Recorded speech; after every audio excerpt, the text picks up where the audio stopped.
Hello and welcome to Ways to Change the World. I'm Krishnan Murthy, and this is the podcast in which we talk to extraordinary people about the big ideas in their lives and the events that have helped shape them. It's a particular pleasure to welcome my guest this week because throughout my career, whenever I've been asked, who were your broadcasting heroes, I've always said, well, I never really had heroes, but the nearest thing I've had to it is David Dimbleby. And he is, of course, broadcasting royalty. He covered general elections for the BBC for 40 years. In fact, back in the dim and distant BBC bit of my career, I was a reporter on one or two of David's programmes on the 97 election and the funeral of Diana, Princess of Wales. So I know what it's like to be on the other end of his questions. David, welcome. Thank you very much, Krishnan. And the flattery won't get you anywhere, I'm afraid. Well, I mean, look, you're doing interviews partly because you've done this podcast now, having left the BBC, The Fault Line, Blair, Bush and Iraq. And it's a really interesting podcast that gets released weekly in which you look at the decisions in the run-up to war and how Britain and America came together. But really, it's the conclusion off the back of that that's been very interesting for me in terms of what the impact of Iraq was on where we are today and why nobody trusts politicians and the media. I think the main thrust of the story about the relationship between Bush and Blair comes down to Blair, really. I think the Americans were decided to go into Iraq and get rid of Saddam. It was useful to them and helpful to have Britain on side. Tony Blair had anyway a mission to use democracies, to extend democracies where there were dictatorships. That was his long-standing view since before Bush. When Clinton was in office, he made a famous speech about this and about how the democracies had a duty to export democracy. So he was that was anyway his sort of starting point. He was on the lookout for that. And when the appalling 9/11 events happened, he went straight to America, aligned himself with George W. Bush. And in an odd way, I think he had decided then that he would go with the Americans, as he wrote in a famous memo, come what may.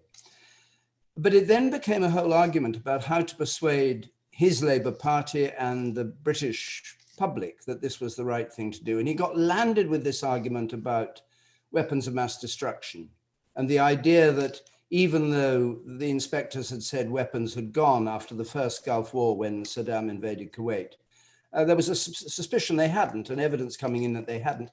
And what's so fascinating about that process, which went on from September 2001 till the invasion in March 2003, is that I think, to put it at its sort of cruelest, I think Blair heard what he wanted to hear.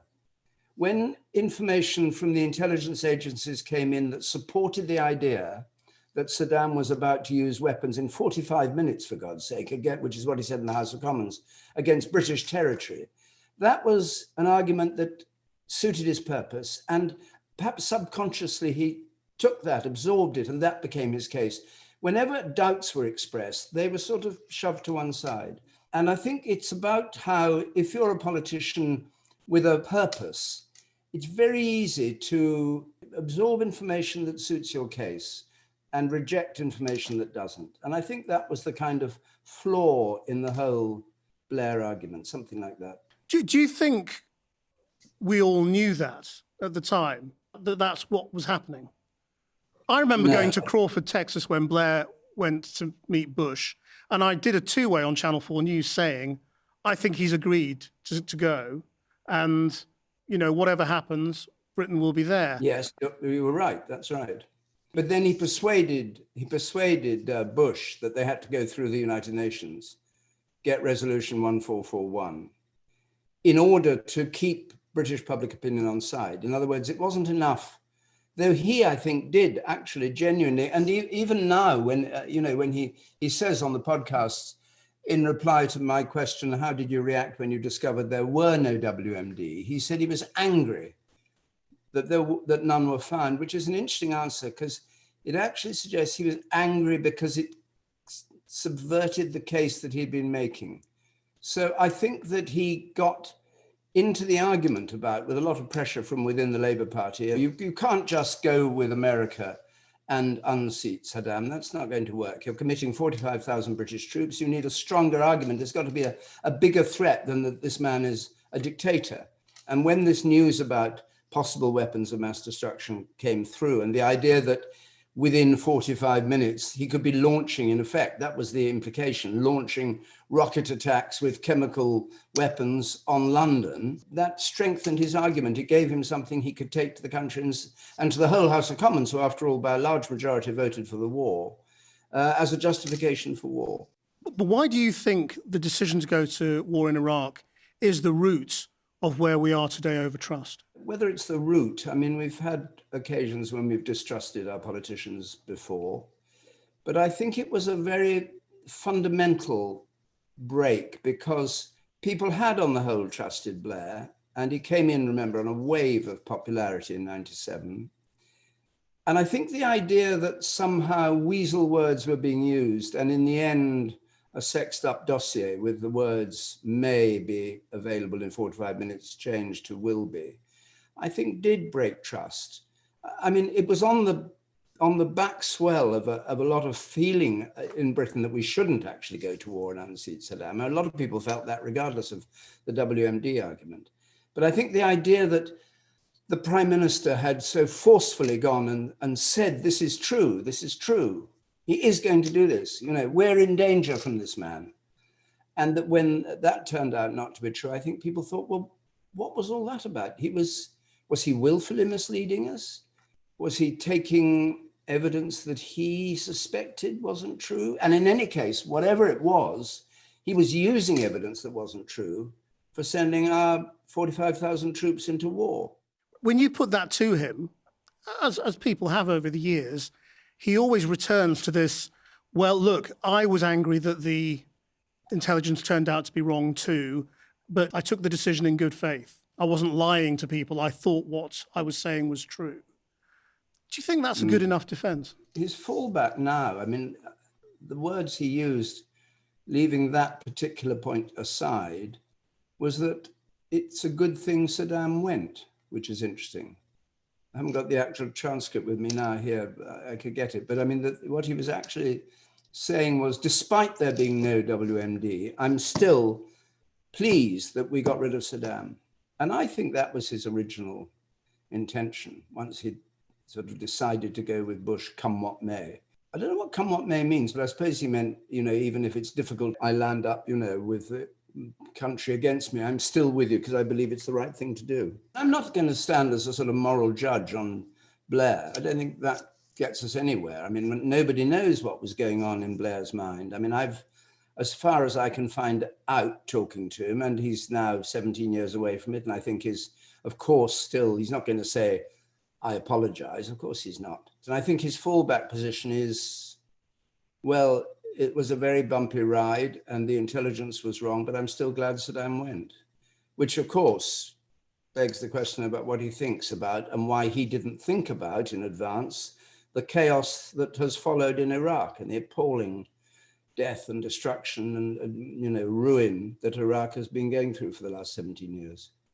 If you've never had, I mean, you sound like you've never had a very high opinion of any politicians in particular. Which of the No, completely wrong. No, I have a very high opinion of politicians. I just don't have fantasies about their powers. Okay. No, I think being a politician is incredibly difficult. I mean, I don't know why, to be truthful, many of them do it, and I don't have a very high opinion of all politicians. No names, no pack drill at this stage, but. No, I don't despise people who go into politics I mean, there are multiple reasons why people do it. I just think that to think that your salvation will come through a particular politician is a fantasy. When you look back, though, at the political generations you have covered, how do you think this one rates? Oh, low, very low, very, very low, the lowest since I was born in 1938, by far. But it's a mixture of things: incompetence, inexperience, innocence, choosing the wrong people to go into the cabinet, all that. I just think it's not a government one would be proud of, I don't think. Why do you think it's happened? Interesting question. I don't really know I mean, I know the obvious answer, which is, Brexit and anger in the country and all that, and Boris Johnson as a showman and, sweeping the country with his 80 majority, whatever it was. I understand all that, but why he was chosen? I mean, it's difficult, isn't it? I think actually without COVID, it would be a different story. I think he would have, his style of management, which has clearly been revealed as being very, in a way, easygoing and a lot of allocating, devolving responsibility to other people, may work when you're mayor of London, and it might have worked when we were leaving the EU and you had to focus on the end of the year and the negotiations with the EU. But given a really major, serious crisis, I think he wasn't equipped for that. Do you feel able to make these judgments more freely now that you've stopped being the BBC's election anchor? Yes. And question Yes, time yeah, of course. If I were chairing Question Time now, I wouldn't be speaking. Well, I wouldn't have done the podcast about Blair because I'd have been too busy doing Question Time, and I certainly wouldn't be opining, even in the gentle way that I am and the cautious way I am at the moment, about this government, because I'd be keeping my powder dry, And do you think that's right, that the judgments that you've been coming to privately through the decades have had to be private? Yes, absolutely right. I mean, I subscribe totally to the view that if you're an interviewer or, in fact, in Question Time, chairing a program, you can push as hard as you like. And obviously the things you push at may well be influenced by your own feelings. But once you start declaring your hand, I think you become less useful to the viewer because they don't know where you're coming. I mean, I think it's better for you to try to remain objective. What's your view? No, I agree. You're quite opinionated. Do you think? Or are you? I don't know. I think you are sometimes. Well, you're forceful, Krishnan, put it like that. Yes. Well, I mean, I like that. I would certainly say forceful rather than opinionated, but I try not to be predictable in terms of who I'm attacking and from what direction, as I think that that's a terrible mistake to fall into. I had a technique for interviewing way back, years back. And when there was a period when the BBC was being accused of having a very left-wing liberal bias. And I was working on a program called 24 Hours, which was a precursor to Newsnight, actually, years and years ago. And every night, I did a week at a time, we do political interviews. I used to apply a sailor's analogy, which was, if you're in the old days when you were learning as an apprentice sailor, you had to learn to what's called box the compass, which is to read out all the points of the compass from north round to east, to south, to west, and back to north. North by east, northeast by north, northeast by, and it goes on and on and on. And the point about it was, and nobody understood what I was talking about, was that you had to be able to see an issue right the way around, 360 degrees, and approach it from every angle. If you were going to interview effectively, you had to think, all very well, this bit is the thing that matters, but what about that bit up there or that bit up there? You needed to be able to focus on all sides of it. To be fair, really, to be fair to the person you were talking to. Yes, absolutely. But we live in a time now where politicians are very keen on attacking broadcasters as biased, and we're back in that zone where the government wants to attack the BBC and Channel 4 and others as being all liberal and anti-government. And the broadcasters don't seem to know how to cope with it, really, or how to respond. Do they not? I thought they were responding perfectly well just by carrying on with their job. Is that what you see? Yes. What do you see? Well, I sometimes see a little bit of sort of being cowed, I think. Where do you see that? Well, I wouldn't want to name names, but I mean, I sometimes feel as though if you're bullying broadcasters, you can, as a government, you can sometimes see the broadcasters getting a little bit intimidated by it and tacking appropriately. Well, I mean, going back to the nautical analogy, it may be that occasionally a little course correction is needed if you think that the attacks are genuine and justified. And if you think, say, a presenter has gone out of their way to make a statement of their views and you think that's unfair, then I think if you're running the organization and you also think it's unfair, then you should trim and say, no, that's not actually what we're here for. But the substantial job of going on questioning, if I were back doing Question Time or, interviewing for Panorama or whatever it was, I wouldn't feel the BBC was breathing down my neck in any way about the things I asked, about competence and incompetence and, false information, all the things that you ask all the time. The BBC, I'm thinking of the BBC because I know it better. The BBC is always, is always in trouble with government. It's not doing its job if it's not in trouble with government.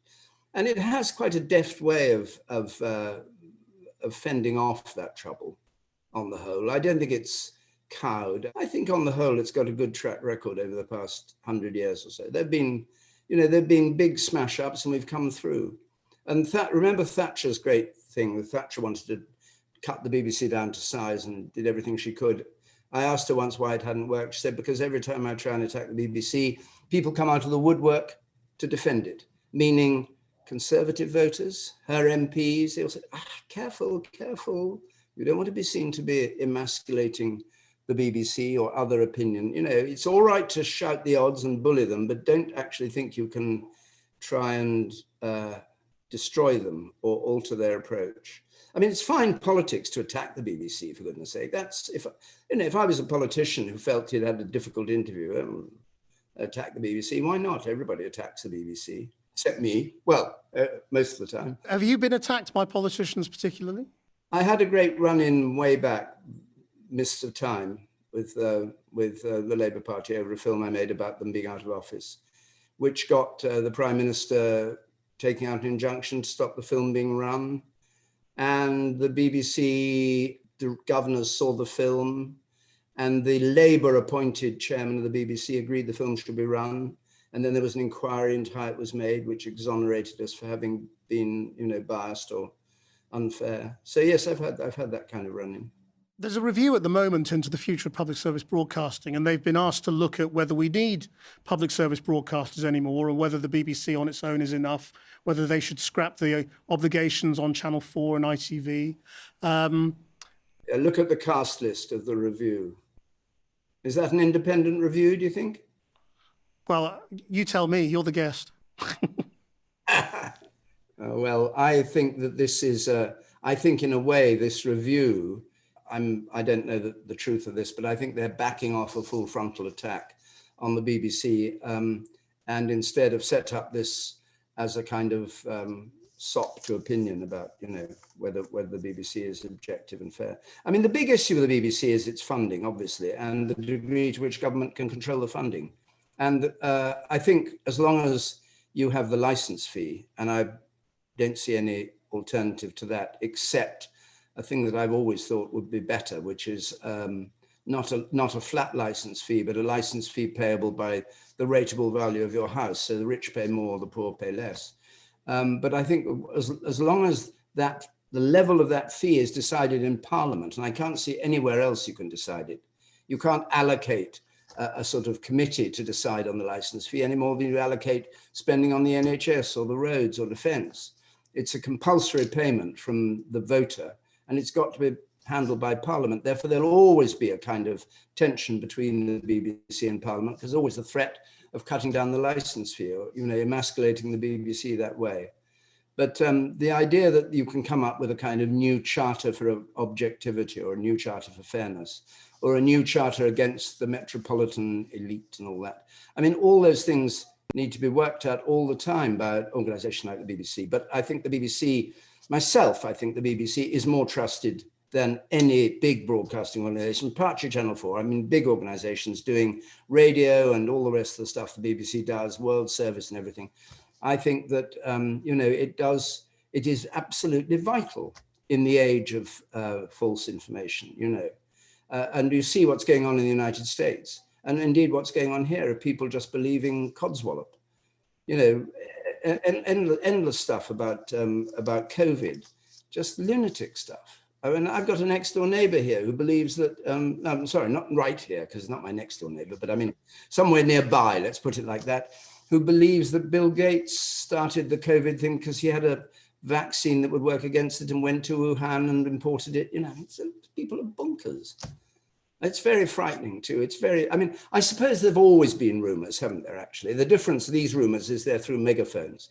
It used to be rumors that just sort of spread through the coffee house in the 17th century or next door neighbor in the 19th century. But now it's any little rumor you come up with, you shout it from the rooftops. So if this review sort of said, well, we don't really need ITV News or Channel 4 News anymore, they can do it if they want, but we don't have to make them do it anymore for a public good. What kind of impact do you think that would have? No, I'd be against that, because that'd be like giving the BBC a statutory monopoly. Only they do that. You can do what you like. No, I think it's good that ITN and Channel 4 have an obligation. Yes, it's a different obligation, obviously, from the BBC's. And what do you think about the idea of these new channels, the new Andrew Neil channel or the Robbie Gibb channel that might be a bit more opinionated and a bit more? I like it. So we could have our own Fox News. I'm in favour of that.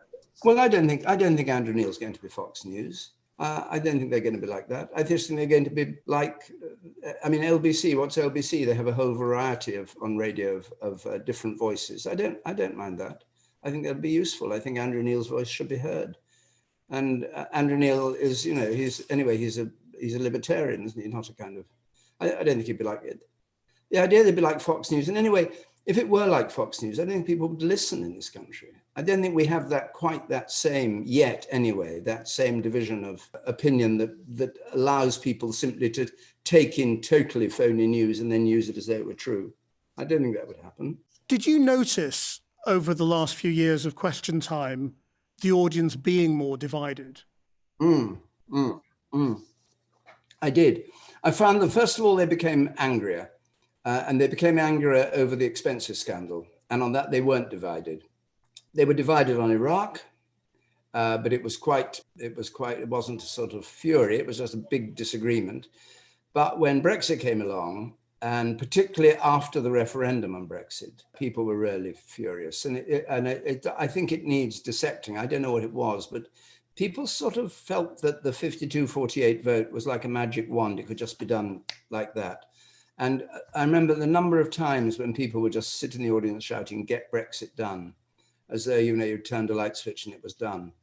And I think I do think the divisions about Brexit are very, very deep-rooted in our society. And you can crudely divide it, if you want, into the people who were either romanticizing the role of Britain or felt left behind by modern Britain on the Leave side, and people who were more sophisticated, better off on the Remain side. But there's a very, very crude and probably inaccurate distinction. But whatever it was, the battle over Brexit was ferocious. I mean, I went filming after the Supreme Court decision on whether the prorogation of Parliament was legal or not. And I did a film about Brexit in a month or two afterwards. And it was very noticeable how it was difficult to find a moderate view. People had been, by that 48-52 vote, they'd been sort of put into two camps and were in those camps. I suspect it's slightly changing. I know one or two people who were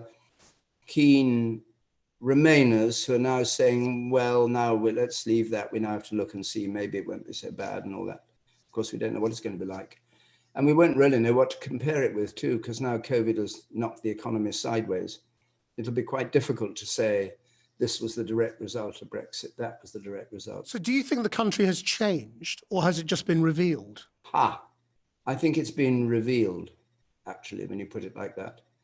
I think the things that we haven't done in this country since the Second World War, the things we have done and haven't done have led us to where we are, with an unequal society, with a generally not brilliant education system for people who, get landed in sink schools.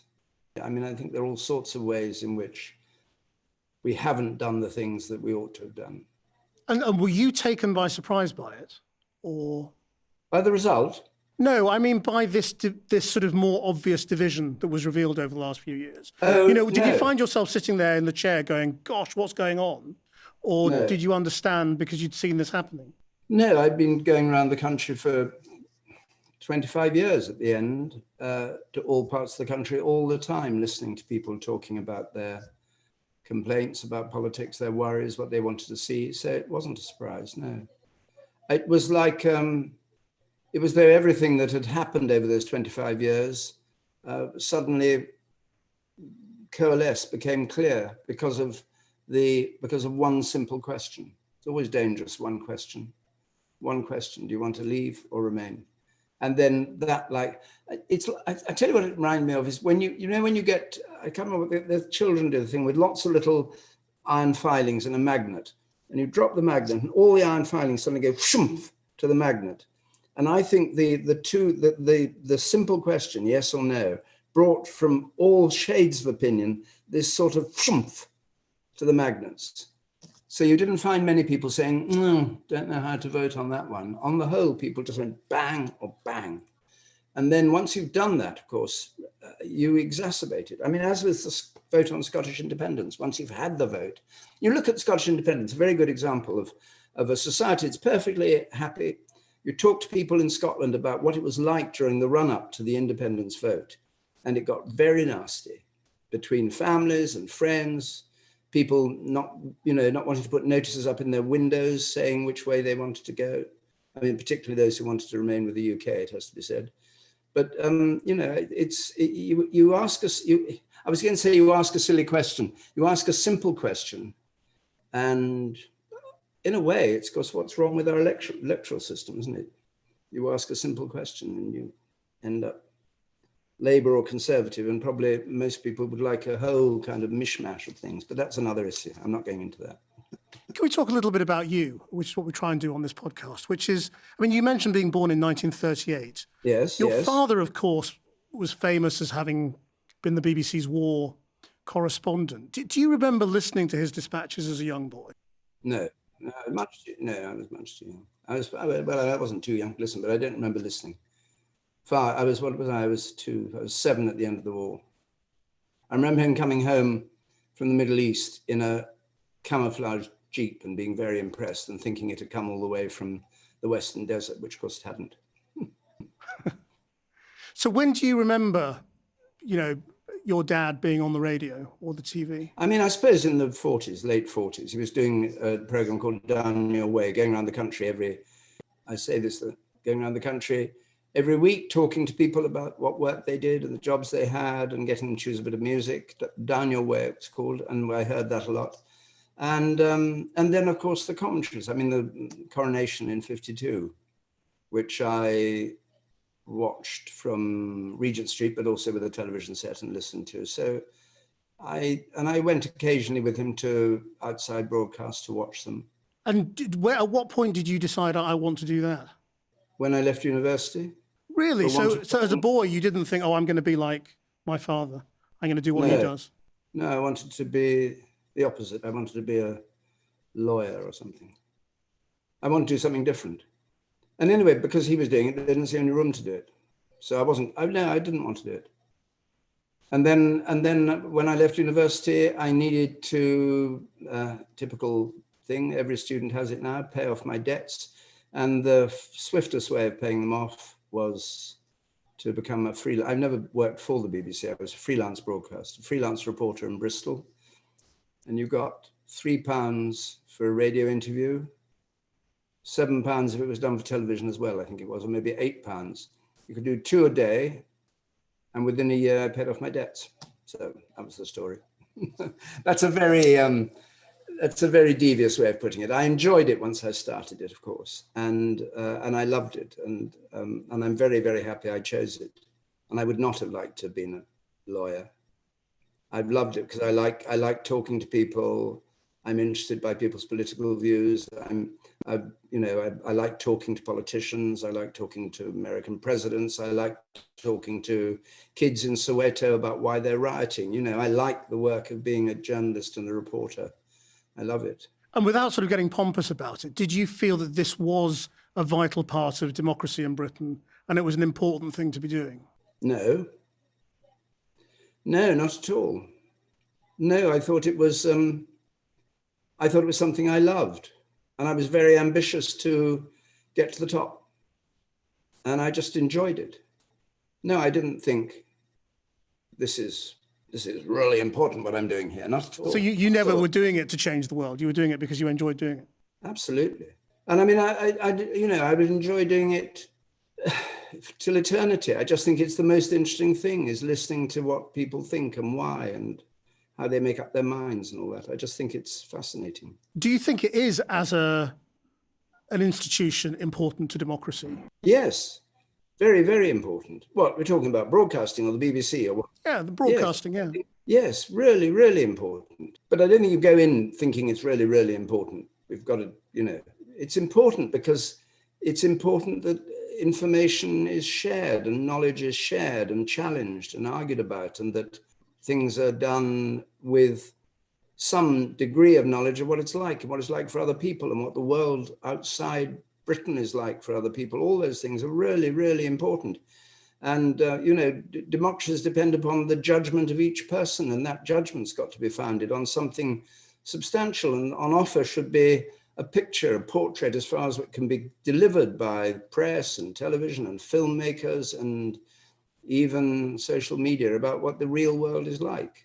I mean, otherwise you just go and live in a cave like a hermit. And I don't think that's the way democracies thrive. It's the way dictatorships go, when you whisper. You can only whisper the truth to each other. Because it is so denigrated now, broadcasting and television news and the BBC and the big institutions, by so many people. Where do you get that from? Well, there's a lot on social media. I mean, you're not really on social media, are you? Hang on, Krishnan, hang on. You look at the figures for people who listen to the BBC during the COVID crisis, and you look at the percentage of people who like and approve of the BBC, and you'll find there's no evidence that their people hate it. Of course, social media, but I mean, who cares about social media? Yeah, well, no, not just so. Well, no, I totally agree that sort of polling shows that there is widespread support, but there's very vocal and strident criticism on social media and in politics.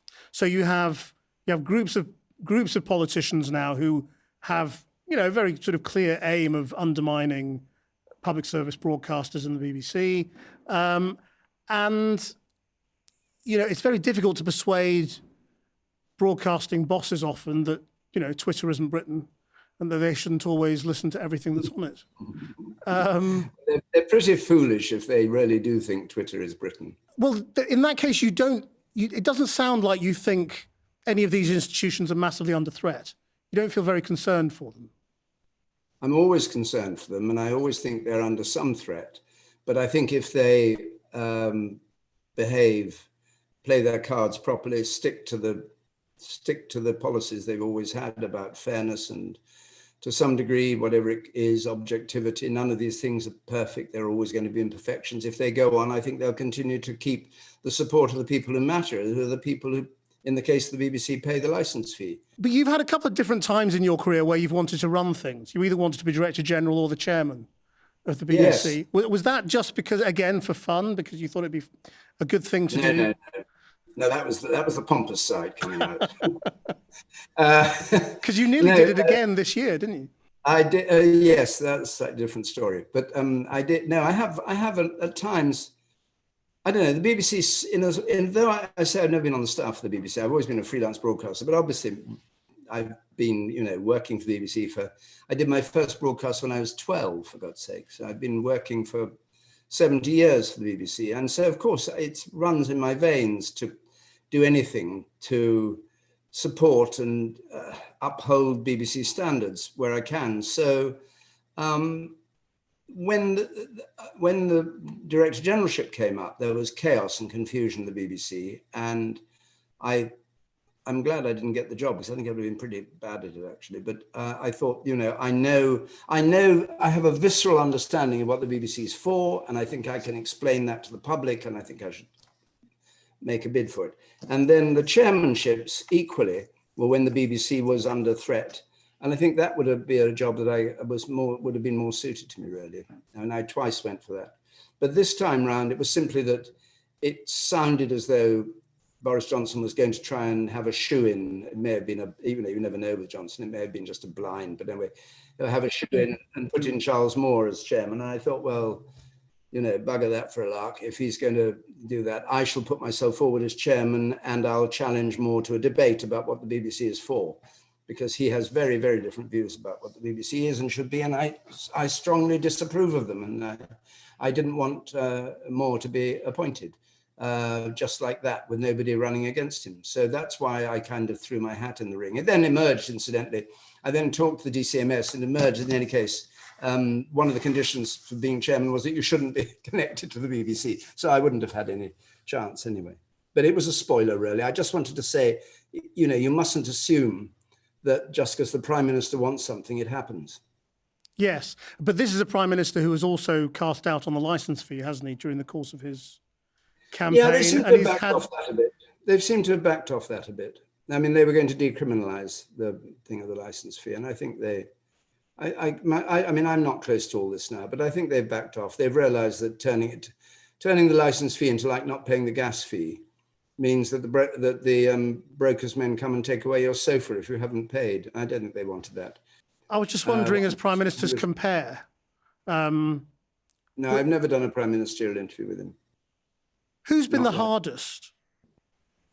I would say who's the most interesting rather than the hardest. Well, who was the most interesting? Margaret Thatcher, I bet. I'm just wondering. Yes, I think probably Margaret Thatcher. I mean, Harold Wilson was interesting and difficult. John Major was, I think Margaret Thatcher, because she was so determined and so sort of desperate to get her point across, that to get your point across was difficult. Well, then, to come back to who's the hardest or the toughest, who have you found the most challenging?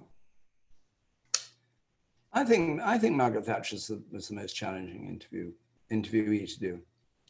I don't know how you prepare for interviews, but you'd always gameplay them a couple of days before and a day before, and do sort of, if I asked this, what would she say? And I'd play Thatcher, working out how I'd answer a difficult question, and then I'd play myself asking a difficult question of the producer and see what they came up with. So you kind of knew where the interviews would go. I mean, it's a long and complicated process preparing for a good half hour, 40 minutes sit down live in Downing Street. And I think that the key to it is, I don't know how to put this, the key to it is really wanting to find out some particular thing, some aspect of policy, and finding ways of attacking that with different questions, and not just sort of repeating yourself, but finding a way in the answer you get to deliver a second question. And to do that, you need to sort of enter their mind as well as the public's mind. And you need to be aware that the thing that's always given me the confidence, I suppose, because it's quite daunting going into number 10, interviewing the Prime Minister, just as going into the White House and interviewing the President. What gives you confidence is the feeling that you're not doing it for your sake, you're doing it for the viewer. So you're there as if you were the person sitting on the sofa in Burnley, watching with a jaundiced eye the Prime Minister being questioned, and wanting to know what she or he is going to do about this, that, and the other. And that gives you the sort of, makes the interview itself authentic, justifiable. So that makes you fearless. Not bullying, not angry, not rude, but fearless in what you ask. And then to use that fearlessness in the interview, you need to know exactly where you're going and what you're trying to get to and what you're trying to get at, so you don't get tripped up. And everybody has different techniques for doing this. I mean, Brian Walden, who was a good political interviewer, used to have a chart which he actually wrote first question, and then if answer is yes, go here, and if answer is no, go there, so you plan the interview like working your way through a maze. There are different ways of doing it.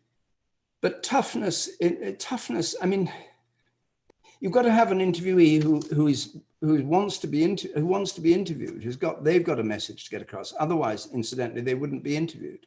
So they've got a message to get across. And you've got to find a way of allowing that and then challenging that. on the part of the viewer. So I don't think of it as, I mean, I've never thought any political interview is easy. I've never thought, oh, this one's a doddle, I'll just do half an hour's work on it and go and do it. But always as a sort of exploration. I mean, it is theatrical, a political interview with one of the big cheeses. Obviously, it's a theatrical event, but at the same time, it's a sort of voyage of discovery in a way. Live and in 40 minutes, you've got to be pretty much on your toes. Before we go, I ask all the guests on this podcast what they would do if they could just change the world. What would you do? I couldn't, at the wave of a wand, abolish religion, but I think if I could do something, I would make all religions equable one with the other. All religions accepting that they just have a different route to what they think of as a god, rather than believing that they're right and everybody else is wrong, and then killing each other because of it.